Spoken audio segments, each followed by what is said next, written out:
Question 2 says. What is question 2 saying? Question 2 says, what is the meaning of turning water into wine?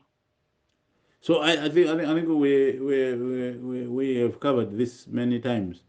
Turning water into wine. It was I don't know what you need. Because the question is like I'm saying something that you might be asking there. Are you saying what is the meaning of water changing to wine, or what was the meaning of the whole process of Jesus making wine? We said yes. Yes. So the whole thing was that when Jesus, that's why it was his first miracle. So he was showing them that I am here to what? To make a new wine. What is a new wine? A new wine is symbolic to a New Testament. We were saying, I am here to make a better wine. You've been drinking this boring wine. You've been drinking this tasteless wine. I am here now. You're gonna drink a better wine. So that's the whole thing he was saying to them. But that's why his response was, "Woman, what I have to do with this? My hour has not come." What did he mean? My hour has not come.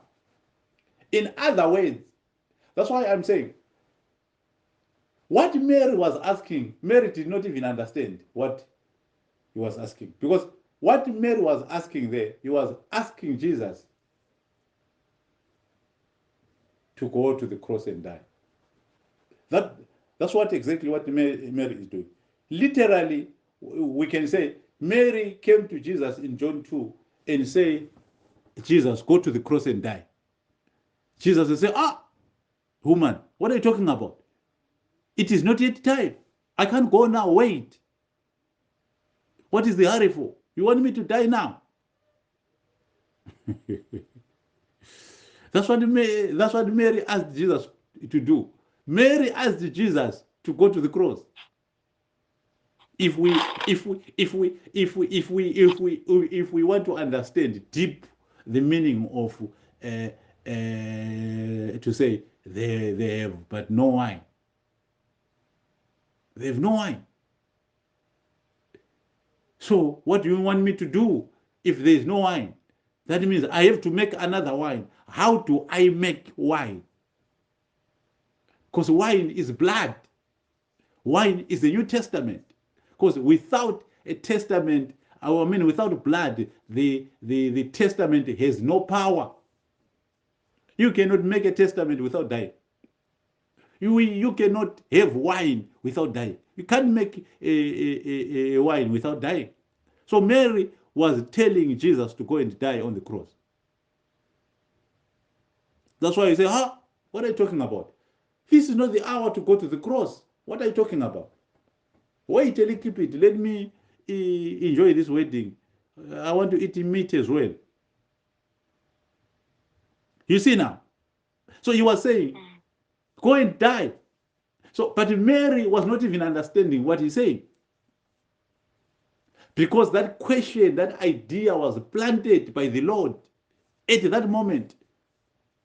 Then Mary started walking towards Jesus and say, Jesus, they've got no wine. What are you talking about? We came together. We are also so guests. But Jesus knew what was happening because he is the one who planted that question to Mary and say, okay, he's coming. He's going to ask me this now. Okay, I'm waiting. He'll come and say, okay, my response will be woman. Because what Jesus was doing, all those were parables. Jesus was creating parables, doing parables. Parables were spoken and they were actions. They were all parables. That's why when we even interpret how he made that wine, it's a parable.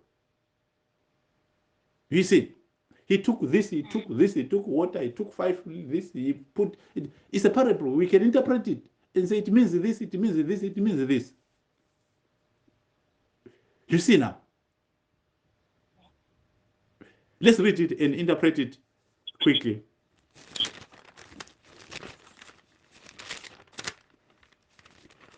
Continue reading where you stopped in John 2. John 2. So the woman said to him, whatever he says, do it, in verse 5.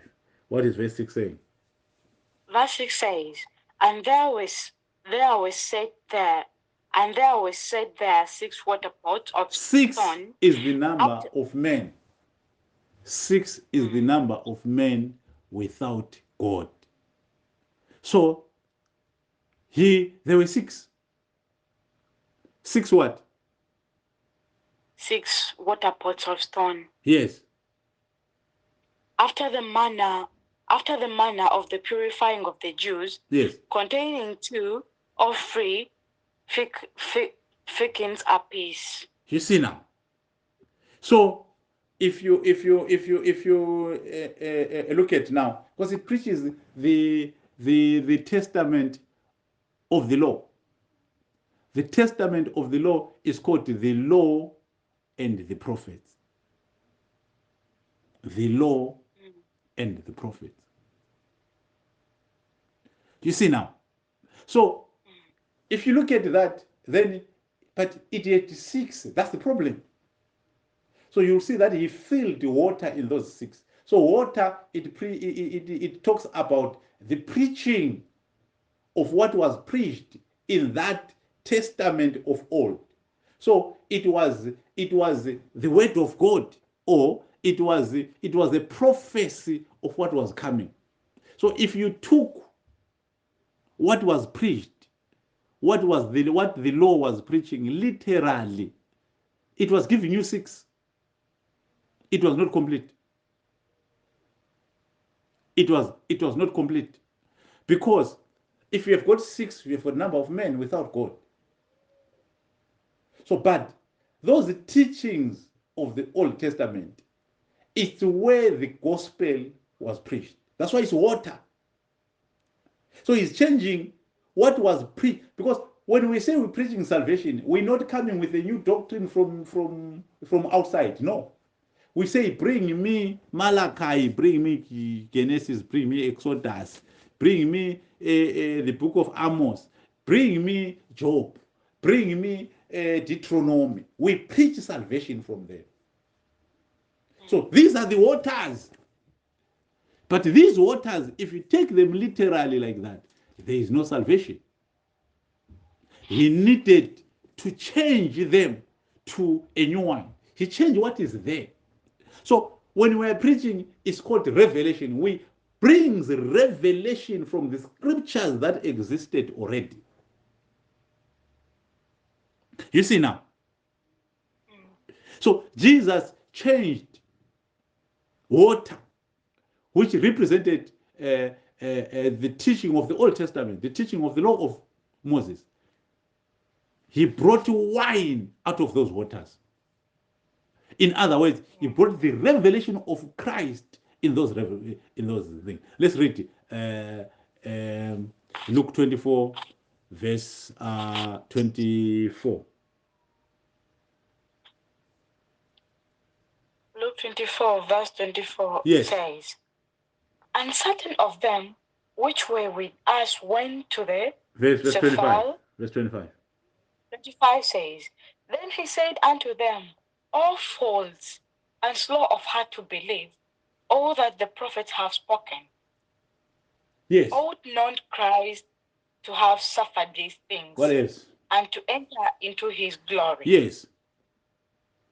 27 says, and beginning.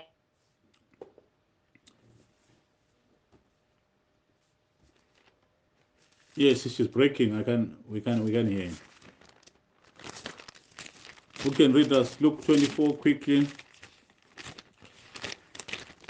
From verse 27, it says, 27, it says,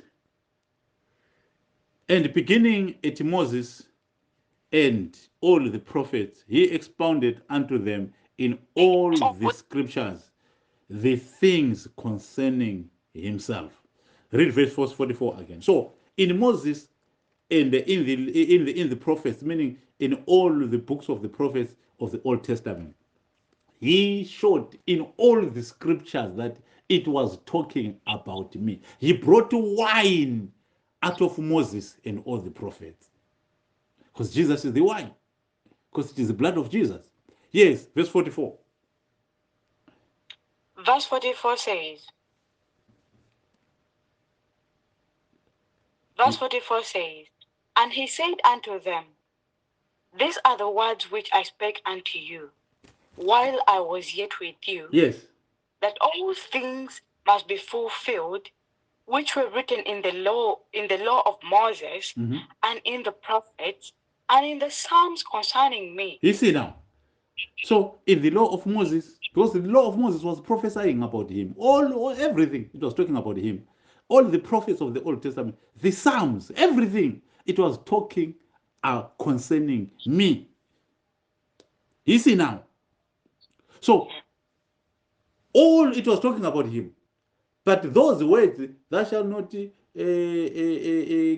thou shalt not do this, it was not saving you. You had to bring Christ from thou shalt not kill. You had to bring Christ, thou shalt not commit adultery. You must bring Christ from keep the Sabbath holy. You must bring Christ from pay the tenth of your increase. Pay tithe. You must bring Christ. Don't say tell people pay Christ. Preach Christ. Tell us what it means.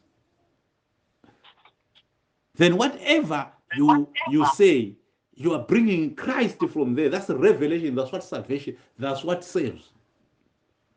To say, hey, tithe, you have robbed me, you have robbed God. That is Old Testament. There's no salvation there.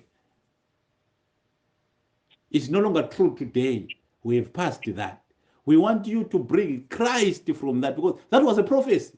To say pay tithe so that there may be food in my house or in the storehouse. It was a prophecy of something. What does it mean? Tell us. You see now. Tell us what does it mean? Circumcise the foreskin. What does it mean? Don't read it and say, every church now, everyone must circumcise. Sit down, come. No, no, no, no, no. What does it mean? Don't read Malachi 3:10. Hey, you have robbed me, robbed God. Say, hey, you have robbed. No, no, no. What does it mean? You see, it was concerning him. That's why he used that water and brought wine, the best wine from that water. So he was telling them that I have not come to destroy the law and the prophet. Let's read it. Let's read it in Matthew 5. In Matthew 5, from verse 19 or verse 23. What is it? Verse 19. Matthew 5. Matthew 5, verse 19. Yes. It says, Matthew 5, verse 19 says, Whosoever therefore shall break one of these last commandments, Verse 23. and shall take 23 says, Is it 23? Therefore, Wait now. Yes, continue from verse 20. Verse 20, yeah. okay, verse 20 says, For I say unto you, that except your righteousness shall exceed the righteousness of the scribes and Pharisees, ye shall in no case enter into the kingdom of heaven. Yes, read. 21 says, Ye have heard that it was said by them of old time, Thou shalt not kill, and whosoever shall kill shall be in danger of the judgment. But I say unto you, that whosoever is angry with his brother Yeah, without a cause shall be. you have skipped it. Go a little bit back. Verse 17. Verse 17 says, think not that I am I am come to destroy the law Yes. or the prophets. Yes. I am not come to destroy, but to fulfill. Yes. 18 says, Think not. Think not that I have come to destroy the law and the prophet. I have not come to destroy, but to fulfill. I have not come to destroy these six water pot. No, no, no, no, no, no, no. I have come to fulfill. I'm not gonna throw this water away. I'm gonna change it to wine. You see now, wow, that's what Jesus, he was preaching there. He was preaching, but he was just quiet. He said, tell them do this, do this, do this. But he was preaching. So you have to tell us what he was preaching with his actions. You see now. So that's what uh, it means. So what was the question? What does it mean changing? Yeah. So he was it was a demonstration of him bringing a new wine, which is bringing a new testament. So he was telling them that you see me here. It means that this testament that you are, the law of Moses, is ending very soon. It's ending very soon. But you see, like people, they get confused when by this verse 17 of Matthew 5, when he said, "I have not come to to destroy the law and the prophet." He didn't say, "I have not come to abolish the law of Moses." No, he did not say. He said, "I have not come to destroy," meaning I have not come to oppose. So that means that's why we're still holding on the books of Moses today. Because Jesus did not destroy them. Because he said he's fulfilling. So that means if we want if we want to check that we are on the right track, we need those books. You see? Because they are the prophecy of what is coming. So in other words, Jesus was saying Moses was true, Isaiah was true, all of them were true, Malachi was true, Amos was true, Joshua was true. I've come to fulfill what they are saying. I've come to show that they were true. I'm not come to oppose and say Moses was a liar. No, Moses he was true when he says a prophet like unto me would rise. To him, if you not listen to him, you'll be destroyed. So he was true. I'm here. People they read quick. They start to say he said it is not come, but when you start to read the more scriptures like Romans 10:4, it tells you Christ is the end of the law. If you read 2 Corinthians chapter 3, he abolished the law of Moses. It's clear. So now, so this is what he was preaching. So we can move to another question quickly.